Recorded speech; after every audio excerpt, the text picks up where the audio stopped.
Neapolitan shirts have somewhat of a reputation in the menswear space as being the best or at least the most comfortable ones, and we want to explore a little bit why. A lot of this has to do with the handwork, like you can see on this Barba shirt. And while most of it is just decorative in nature, like the buttonholes as well as the side gussets being sewn on by hand, a lot of the work also went into the sleeve, and that's where it actually matters, and you're going to feel the difference by having slightly more elastic seams than if they were sewn by a machine. And all of this is adequate for the price point. When you move up the ladder towards Isaia, you're getting very similar details at first, like the hand-sewn side gussets.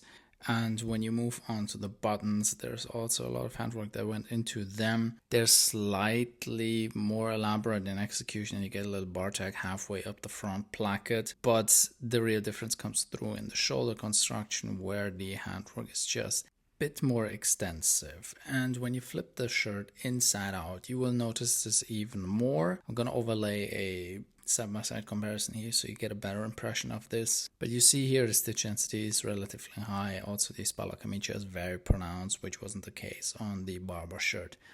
When we move on to Kiton, however, it becomes an entirely different game. This is the inside out look from the shoulder seam, and you can see there's a lot of handwork that went into this. The sewing is irregular, just like it would be when a hand sews it, and I think that's acceptable to a certain extent. You're also getting some hand sewing on the bottom third of the front placket, which is largely decorative if we're being honest here, but also the hem in general is sewn by hand. And this brings me to the point that's always worth pointing out, that hand sewn seams are a bit more flexible usually than the machine ones. And if you're wondering why I'm showing you the button, this is probably the best button shank that I've seen in a very long time on a shirt that is not made by a small artisan but by a company that makes $250 million in revenue each year. Here you can see also the hand sewing on the collar band that has been attached by hand, which is relatively common, but it's usually sewn on by machine. And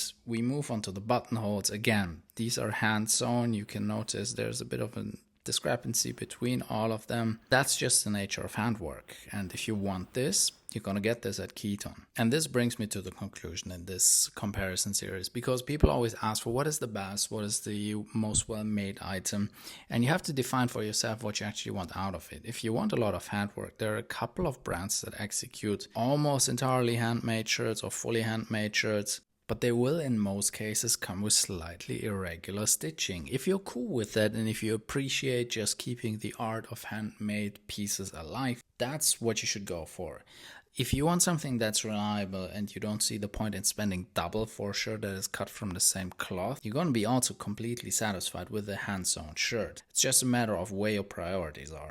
I personally think fit is paramount, and fit cannot be judged by someone other than you. So that's why I exclude this from all of my reviews. A little bit of handwork is nice. I like this too. And I have a couple of brands that I buy from regularly that have hand-sewn bar tags, hand-sewn buttons, and other details that are made by hand. So you go out for yourself, try the shirts that fit you the best, and then decide if handwork is worth it for you.